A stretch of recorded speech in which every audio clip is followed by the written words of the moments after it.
Ahoj, vítám vás u dalšího dílu Marketing k sobě. Dneska jsme se rozhodli s Pavlem Ungrem zaměřit na téma duplicit, toho, jak je identifikovat, případně toho, jaké vlastně nástroje k tomu můžete použít. Pavle, mohl bys to rovnou možná vykopnout, nějak popsat, co to jsou vlastně ty duplicity a proč bychom se o ně vlastně měli vůbec zajímat? Jasně, tak duplicity jsou asi z jedním z nejčastějších problémů, s kterým já se na webech setkávám. Takže duplicita je v podstatě to, že máte nějaký obsah, který je přístupný z více URL. To znamená, může to být v rámci jednoho webu, to znamená, to jsou interní duplicity, a nebo normálně v tu chvíli, kdy jeden článek máte umístěný třeba na několika doménách, nebo někdo vám ho skopíruje, nebo někdo ho vykrade. A je právě důležitý je umět odhalovat. Filipe, a ty jsi říkal, že znáš nějaký dobrý nástroj na to, jak s těma duplicitama pracovat. Mohl bys nám nějaký poradit? Já to zkusím rozdělit na ty interní a externí duplicity, jak jsi říkal. Jo? To znamená, pokud je vlastně o externí, to znamená, že chci zjistit, jestli někdo nekrade vlastně tvůj obsah a jestli ho nevyužívá na svých stránkách, čímž by tě vlastně teoreticky mohl poškodit, tak se docela dobře hodí nástroj Copyscape. Ten nástroj je do určitého počtu vlastně použití zdarma. Případně ještě má svoji alternativu, která se jmenuje Copysentry, kterou když si nasadíš na nějaký vlastně URL, tak Copysentry dělá to, že vlastně hlídá, jestli někde nevznikl obsah, který vykrádá částečně nebo i celkově vlastně ten tvůj obsah.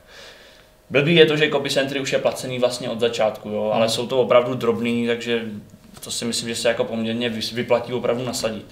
Potom jsou duplicity interní. Ty můžou vzniknout tak, že třeba, já nevím, nemáš ošetřený vlastně URL s lomítkem na konci a bez, nebo že nemáš ošetřenou verzi bez www, nebo případně si ti procpe třeba tvůj nový článek do 2 sekcí najednou.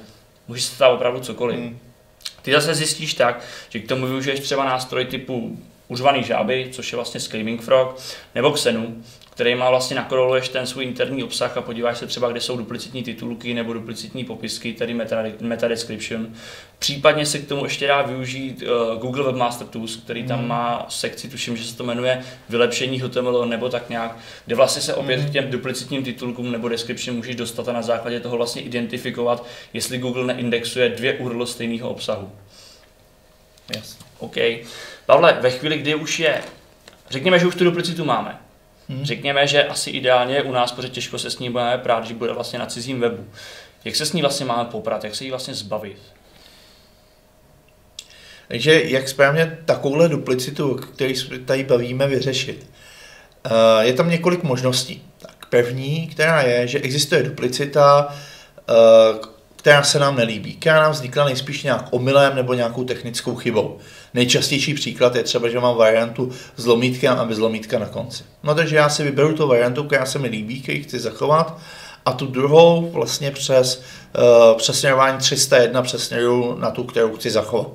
V tu chvíli jsem se zbavil duplicity, veškerý hodnocení, který jsem měl na ty druhé variantě, se mi přesune a je to ideální řešení. Pak se ale může stát, že existuje duplicita, kterou z nějakého důvodu chci zachovat. To znamená, že třeba pro uživatele to nějakým způsobem dává smysl. To se stát může a proto musíme mít i jiný řešení, než je přesměrování. A tam v tu chvíli můžu použít 2 varianty. Jedna z nich je zákaz indexace. To znamená, že já tu část webu nebo ty konkrétní URL tam chci zachovat, ale nechci, aby o nich viděli vyhledávače.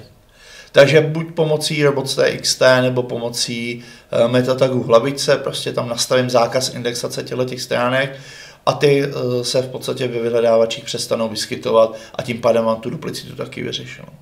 Třetí řešení, který je taky dobrý použít v tu chvíli, kdy nedokážu nebo nemůžu z nějakých důvodů přesměrovat, je kanonizace.